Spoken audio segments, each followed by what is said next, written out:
collectivités acceptent d'avoir des temps de travail de 30 heures alors que la majorité des Français doivent respecter les obligations légales de 35 heures. Certaines collectivités basculent sur la semaine de 4 jours, mais bien évidemment en continuant à payer sur la base des 35 heures. Certaines collectivités sont en train de négocier pour descendre à 32 heures, mais bien évidemment payer 35 heures. Tout ceci choque les Français, sans compter l'exemple lamentable donné par exemple par la ville de Paris, avec un taux d'absentéisme catastrophique qui explique d'ailleurs les résultats financiers de cette collectivité. La délibération que nous proposons, et je veux en remercier la DGS et le travail proposé par notre président, est, contrairement à ce qui a été dit, une délibération profondément moderne parce qu'elle repose sur la liberté.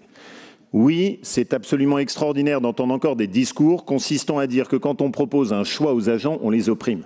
Mais où sont les archaïques ? Les archaïques, c'est ceux qui continuent à défendre les 35 heures. Les 35 heures n'ont pas nui à notre pays, ça a ruiné la France. Les archaïques, c'est ceux qui continuent à penser que la façon de gérer notre pays, c'est d'imposer à des agents exactement la même règle des reins sans leur donner le moindre choix.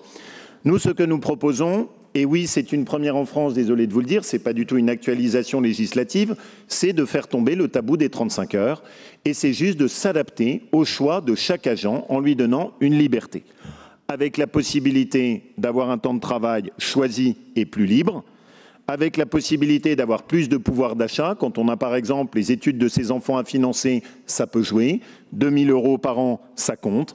Et avec la possibilité d'avoir plus d'efficacité, ça n'est pas pour rien sans doute que notre région est la seule région de France en 8 ans à n'avoir augmenté aucun impôt et aucune taxe. Faut-il rappeler que quand nous avons récupéré la région, elle ne respectait même pas l'obligation légale de la durée de temps de travail. Honte à ceux qui ont laissé ce genre de choses derrière eux. Alors oui, il faut remercier nos agents. On a des agents exceptionnels. Oui, il faut leur faire confiance. Oui, il faut leur laisser le choix. Oui, il faut laisser la possibilité à chacun de s'adapter. Le sujet, c'est pas travailler plus pour vivre plus, ce serait plutôt travailler mieux pour vivre mieux.